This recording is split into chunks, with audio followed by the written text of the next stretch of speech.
at Metropole TVKE across all your social media platforms. My name is Simba Elijah Charles Kiage. If you're just joining us, you are watching Business AM.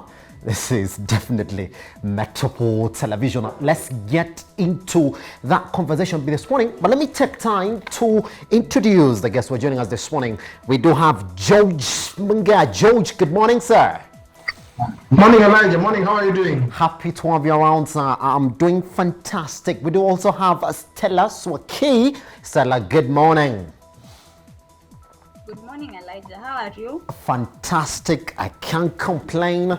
Let's talk about the performance of the economy this morning. Now, the cost of power in the country is unlikely to reduce despite promises from the government to reduce it by almost 30% before the end of the year. Now, this new revelation comes after the Attorney General's AG office indicated that getting out of the already signed expensive contracts by Kenya Power signed with some of the independent power producers, IPPs, was proving to be difficult. On 20th October, even as the Attorney General protested being left out of the negotiations for the IPPs, Solicitor General Kennedy Ogeto told members of Parliament that after reviewing the agreements that Kenya Power signed with the IPPs, the office of the AG had concluded that it would be difficult to get out of a number of those contracts.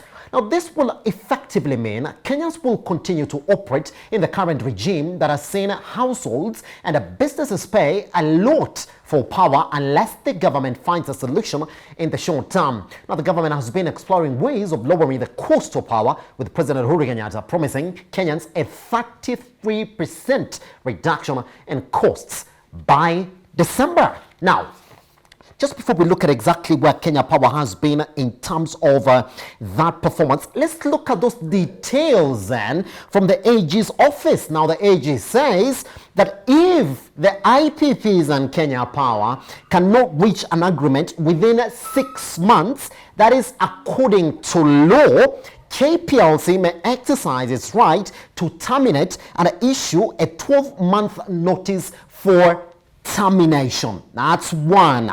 So if you look at those timelines, then you will see it's not 4 months, because we know December is just what, 1 month away from where we are now. Now, Ogeto said again that similar requests had been made in 2017 and 2019 by the Energy Ministry on the implications and the process of terminating the PPS. So looks like we've been wanting to terminate this, but then the Energy Ministry found it to be very difficult. Let's look at exactly where we are in terms of Kenya Power's performance, and you will see that income trend from 2017 to 2020 has always been on a negative trend. Moving on to the next one now, you will see again that indeed that year-on-year change trend from 2019 to 2020 in terms of the income for Kenya Power, we had a 459.2% change. Wow. All right, let's move on to the next one. If you look at those performance indicators, you will see exactly where we are in that lows for the year. But then if you really look at the performance metrics for Kenya Power, that's where the conversation begins again. If you could jump onto the performance metrics, so we look at them this morning, then you will see all the way from revenue, quarterly, year on year, we've been on a negative 9.1%, all the way to net profit margin growth rate year on year, and we've seen that expand as well, negative 54.54%. Nothing at Kenya Power as it stands is on a positive. That's why they closed 2020 on 939 million, almost $1 billion in losses. George, did Uhuru Kenyatta's announcement look like a both-side announcement if we go by what the AG's office and the Solicitor General is saying? And I'd like to go back to that again, George. He says, according to law, if Kenya Power and the IPPs cannot reach an agreement within 6 months, you see, there is a tenure, George. And as it looks now, it's very difficult for them to get into this agreement. It's 6 months. Then KPLC may exercise its right to terminate and issue a 12-month notice for termination. So 1 year, 6 months at the best, George. But the president said, well, in 3 months, it looked easy, George. Elijah, thank you for bringing this up.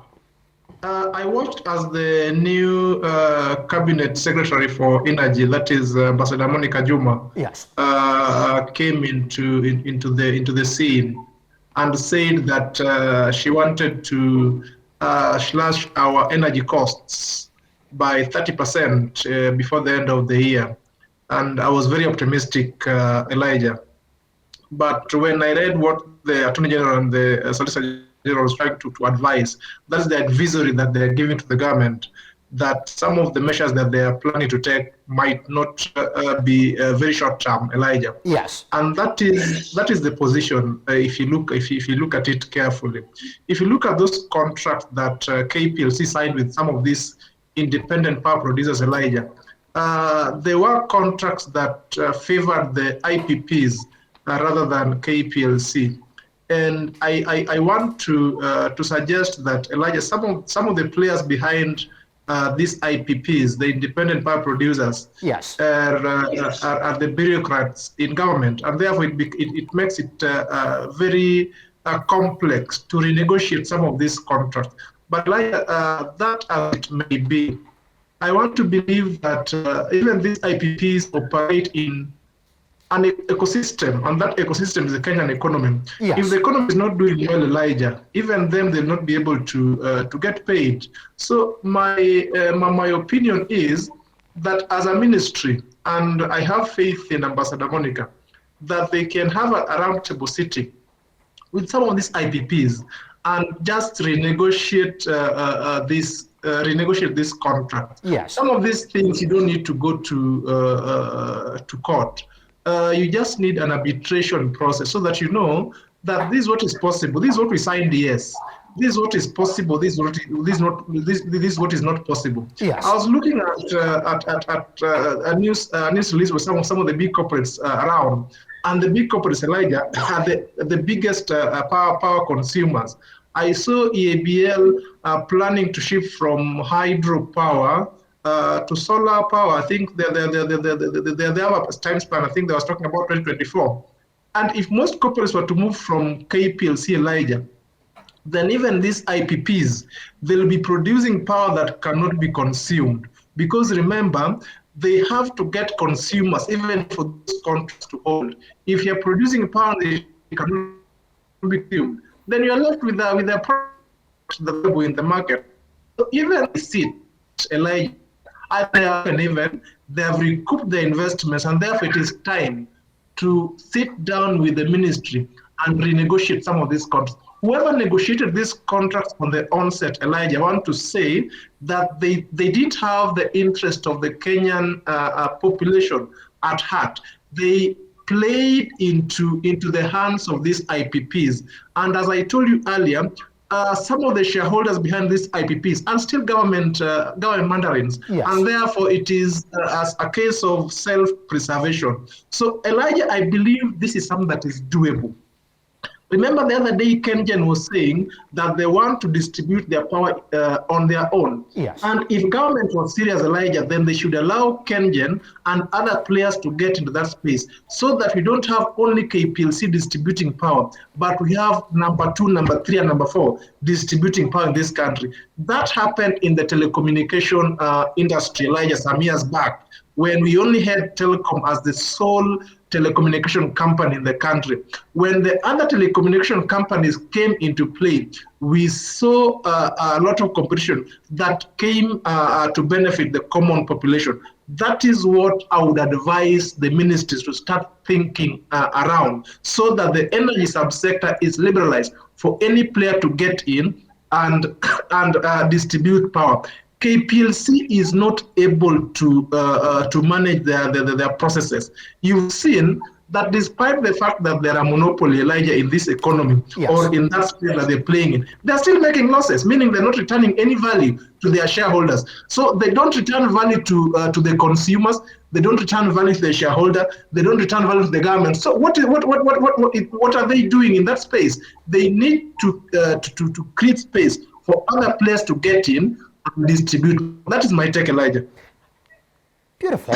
George, just before I bring in Stanley, I just want to also remain with you. I just want us to listen to this bite from Matiang'i and the other interministerial committee that was appointed to oversee this. So, George, we could read into the mode. Let's listen in. Ours is very simple. We have been given our marching orders. We have been told to make sure that working with the Ministry of Energy, the CS and PS, and working with the various agencies, KPLC and others, we deliver a report on the implementation to make sure that we have done substantive implementation by the beginning of December. This is a steering committee that is going to ensure that the recommendations that were done, which will definitely be affecting the KPLC, the ministry itself, other also sagas within the energy sector, that is Ketraco, that is the Relic, that is Giodamo, Kenjet. All of this is now going to be handled in such a manner that it has now become a government project that has got to be looked in a comb to ensure that the expectations of the citizens are done. We have also gone through the roadmap of that implementation, and I am satisfied that we are going to deliver on the strategic guidance of the President. I can confirm that a lot of good work has been done in terms of ensuring that we align our objectives and we work together to address some of these challenges. And in the coming days, you will see significant changes in the sector, significant changes in the cost of fuel. You know, we are targeting significant changes in the cost of power, and streamlining and bringing about greater efficiency in the manner in which these organizations work. Fantastic. George, let's make a business case then for Kenya Power. If indeed we've identified that these PPAs are the ones that are making Kenya Power not perform, if you take them out, if you cancel them out, under law, you can't just say, well, I've cancelled them out. You still got to pay for that contract, as a George. Well, I was telling you, Elijah, the way the contracts were negotiated, Elijah, it is to the benefit of the IPPs. They hold the longer end of the stick, and you cannot just terminate them. That is the reality. Yes. And if they say no, then you head straight to court. Arbitration or a roundtable conference, so that you agree on what is possible and what's not possible. Yes. But the contract as they are in their favor, and KPLC cannot just wake up one day and say we are going to terminate some of these contracts. It doesn't work that way. Two, it is not only the IPPs that is making KPLC not to perform, Elijah. KPLC has a lot of inbuilt inefficiencies in its systems. Remember when former CEO of LSK took them to court, that I think is Apollo. There was a case of inflation of bills, Elijah, which was proved to be the case. So there's a lot of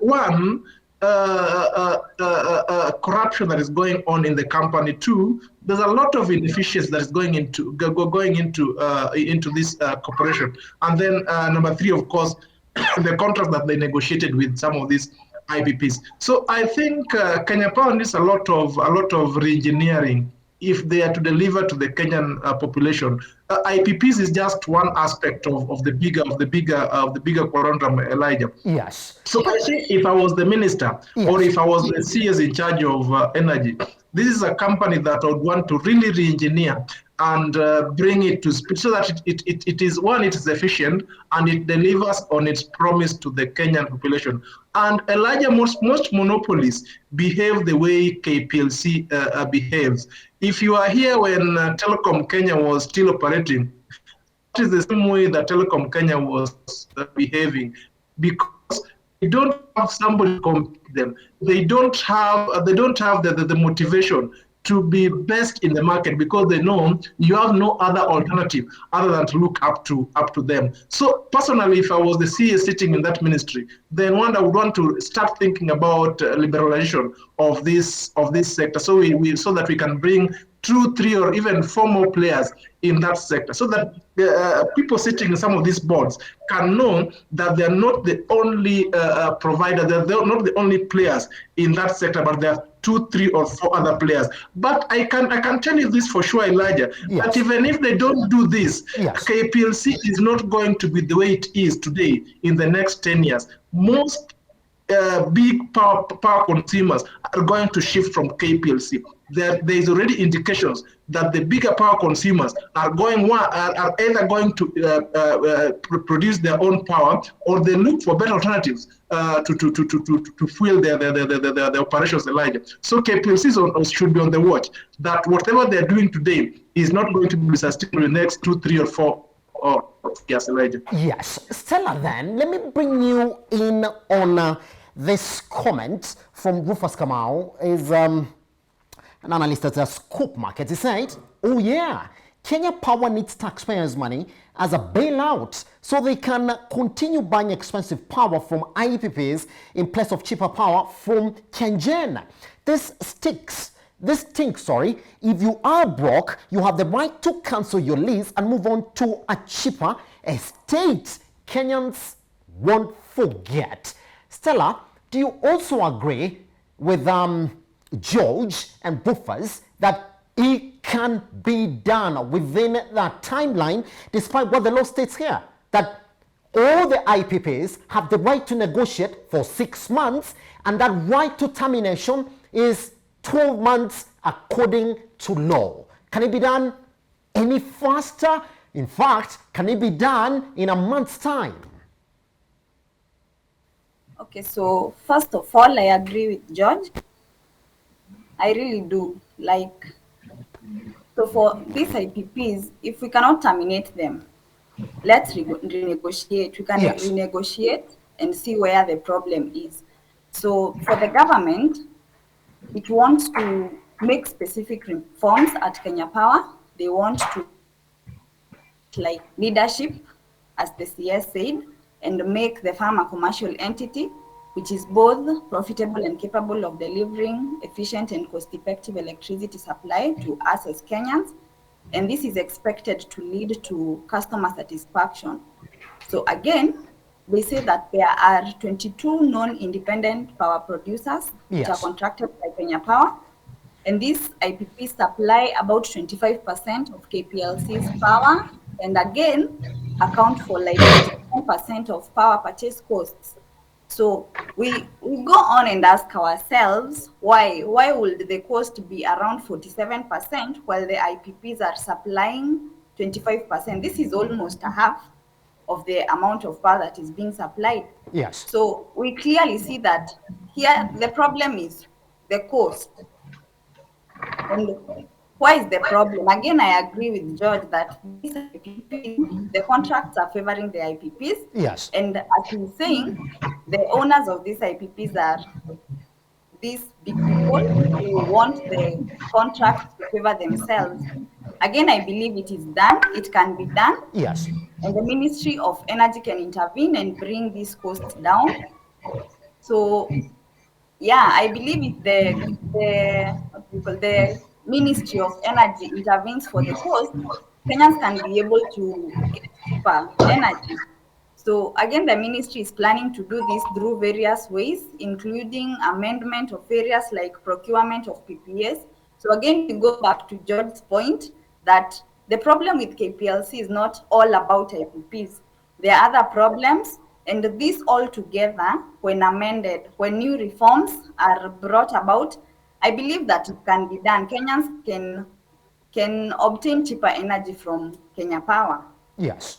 Pretty much. Yeah. Stella, this is a question that I'm putting to you as well. When you look at even the key performance indicators for Kenya Power, in fact, let's even touch on their profitability trend. They closed 2020 at 939 million in losses. But then if you go back 3-4 years, you'll find that their year-on-year profit trend will be reducing by around 50%. But then if you check that profitability trend from 2018 to 2020, that will start from around 20%, went to around 60% on the negative in that profitability, and then closed 2020 at a whopping negative 452% in profit margins. And then you will tell in Kenya Power, a company that is raking in those losses, reduce your cost by 33%. Does it be the point? So as it is, with the high power cost, KPLC is still making losses. Yes. After increasing the price. Yes. So again, back to George's point, KPLC is not benefiting anyone. It's not benefiting Kenyans because we are not getting cheaper energy. It's not benefiting themselves because they are not getting profits. So I think KPLC has deeper issues. The issue is not in the price of electricity, and now the company is even burdening the common citizen by selling its power at an expensive price. So this one does not benefit either of us. Yes. And if the high price of power for the company, maybe we wouldn't be talking about this if the high prices were benefiting them. And I don't think that the company's outlook is entirely determined by the price of electricity. And on the contrary, cheaper power will attract more consumers, and KPLC will be able to cover a larger customer base. And this will bring more revenue to themselves. So on the other hand, the government will have solved the issue of expensive electricity if we bring down the price of electricity by 33% or 30%. This problem that we are repeating it over and over and over again. Yes. I think we're bringing the price of electricity down, and this being one of the determinants of what the future of KPLC looks like, we should not focus more on IPPs. Let's focus on all the areas, and maybe we can get the victory of having cheaper electricity in our country. So why would we produce power yet the Kenyans cannot afford it at whatever the price they want? It's being from our own locality. So we don't have a supporting, refining. I believe this one will help. It will help the company and it will help the common man. Pretty much. George, just take 1 minute. Just 1 minute, because I want us to move on to the next issue this morning. The business case for Kenya Power. Look at that profit margin. Really bad. At a time when we're saying the cost of energy again in the country is very high. Now you come back and say, reduce that again by 33%. Are we lying then? Yeah, as I told you, KPLC has deeper issues than even the cost, the budget power from the IPPs. Yes. They have a serious inefficiency built into the company, and this has stemmed over so many years since the time Gishuru was the CEO at KPLC. And remember, KPLC is a monopoly, and monopolies world over make supernormal profit. So it beats logic that KPLC is not able to return any profit to its shareholder. And remember, KPLC is a public listed company, and therefore I think this requires multi-agency. It requires NSC to get in because NSC has interest in KPLC. It requires government to get in. It requires so many players to just look at this company. And I think first things first, the direction must be given from the ministry. Yes. That will now stem to the board. How is the board constituted? Who are the stakeholders in KPLC?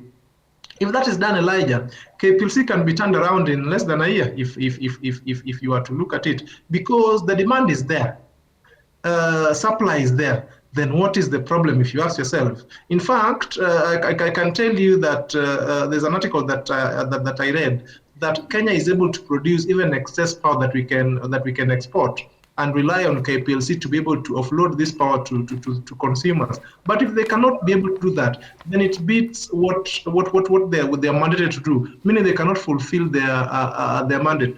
So in my view, KPLC needs a complete re-engineering if it is to deliver on its promise. I want to expect that KPLC should be managed like a private, a corporation, a private corporation that it's supposed to be, so that its sole mandate is to supply power at the cheapest cost and return value to the shareholders. KPLC has been fixated on giving value to the powers that be, or to the mandarins along government corridors, and that is not their mandate. Their mandate is, one, to supply power at the best possible cost. That is one, and number two, to return value to its shareholders. Those are the two mandates that I believe KPLC should look into.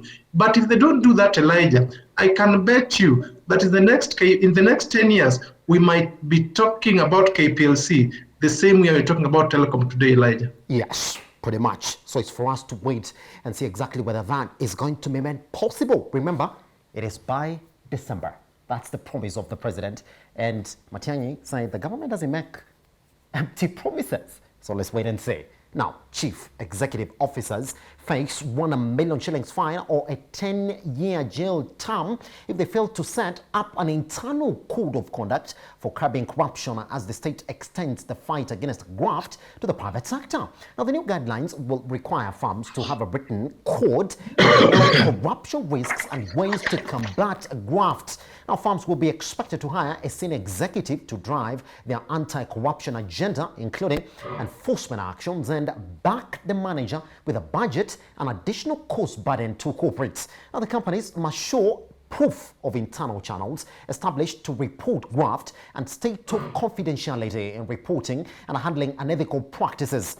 Now, top executive will be required to report cases of bribery or corruption to the Ethics and Anti-Corruption Commission, EACC, within 24 hours. Now, the commission reckons that 70% of all corruption in the country relates to procurement, especially in government ministries and departments, where greedy officials and unscrupulous businessmen collude to rip off the public. Stella, let me begin with you as well this morning. Is it the best way to fight corruption in the country? Okay, so Elijah, yes, I wonder what the commission has done with the people that they know, those that have been given up to them. What have they done with them? So what do we expect when we say that? Yes. That institutions should forward those people that are in being involved in corruption. First of all, people being involved in corruption are always benefiting from it. No one, like, we don't know. As those that are not benefiting, don't know. They don't know. Yes. Again, we have so many people that have been given up to them that have been involved in corruption, but we have not seen what they've done. I don't, this is not the right way to go. Otherwise, I'd like to pass this for now. Pretty much. I like the way you think. I like to pass this for now because you don't see the sense in it. Is that why you want to pass it? You don't see the sense in it? I really don't, but let me pass this for now. All right, George, Stella doesn't see the sense in this. Here's the thing, George. ESS is recommending that, look, install an anti-corruption officer in these offices. It's going to be like an independent officer within your company. Remember, you're paying this officer, and this officer will report any corruption cases directly to ESCC within your company. George, the best way to go? Elijah, corruption has been here with us for quite some time now. Remember when we first instituted, I think, was it Kenya Anticorruption Commission, CAC, then? Yes. That is during the last days of the KANU regime, and corruption was a big issue with the likes of IMF and World Bank. and that is what brought us to establishing Kenya Anti-Corruption Commission. I want to say this with a lot of certainty, that Elijah, what we're doing in fighting corruption is what we call cosmetic measures that are meant to please our donors, are meant to please our financiers, but we have not yet reached. We have not yet been convinced that we should fight corruption. If you look at the metrics of corruption, who perpetrates corruption, Elijah? It is not you and me. It is not the common mwananchi on the street. No, it is the big boys in serious government offices that perpetrate some of these things, and they're the ones who are mandated to effect the anti-corruption measures. I believe what the cabinet secretary is proposing here is very cosmetic. Is what we call prescribing a painkiller for a tumor. It doesn't work that way. You will have the pain for some time, but it'll definitely come up. If you are to fight corruption in this country, Elijah, then we have to tackle it head on. Kibaki in his first term tried to do it with the radical surgery in the judiciary, and we saw a bit of movement, Elijah, at that time. I think for 1 or 2 years, we saw a bit of movement in terms of the corruption perception, and even the common population started to have a bit of optimism in terms of fighting graft. But then we slid back into the thick of corruption. Between that time and now, you can count how many people have been convicted of corruption cases. You can count them on your fingers, meaning they're not more than maybe 10 or so. Yes. And out of the big corruption cases, you rarely get convictions. Meaning, I can, as a minister or as a government mandarin, I can walk away with having stolen 1 billion shillings from government coffers, having stolen 2 billion shillings from government coffers. And if you do that, then you encourage the next government bureaucrat to also do the same. So in my view, Elijah, we have not yet reached a point where we see corruption as an impediment to economic growth. We've not reached there. We still glorify corruption as a country. And by saying that, I don't mean the common population or yourself and myself, but those serious or those serious government bureaucrats who are in government. They glorify corruption, and it's a form of livelihood for them. Pushing this to the private sector, I think, in my view, is also very cosmetic. Yes. Private sector perpetrates corruption because they have no alternative. Elijah, if you are in construction today, or if you're dealing in the government today, I can bet you, and this you can do your research. You might not be able to get a government tender if you don't part with something, Elijah. And you are doing that because of survival. You see, you at the end of the day, you have bills to pay, you have employees to pay, you have your rent to pay, and if that is what it takes, at least to move from point A to B, then you'll be obliged to do that.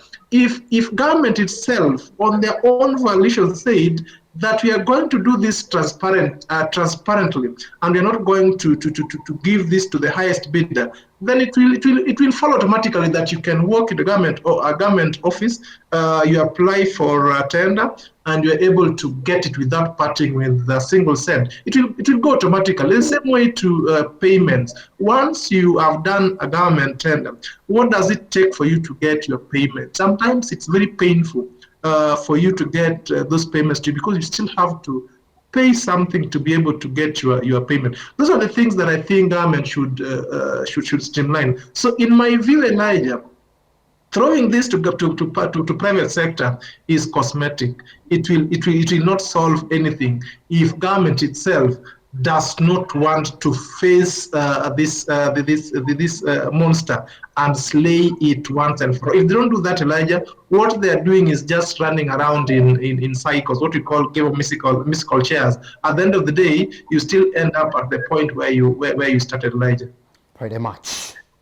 Let's leave it there, because Stella already said she passes on that. She doesn't understand it.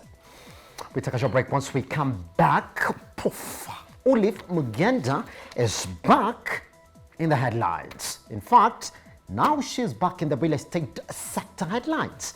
We come back and tell you why and ask what's she gonna do once we come back.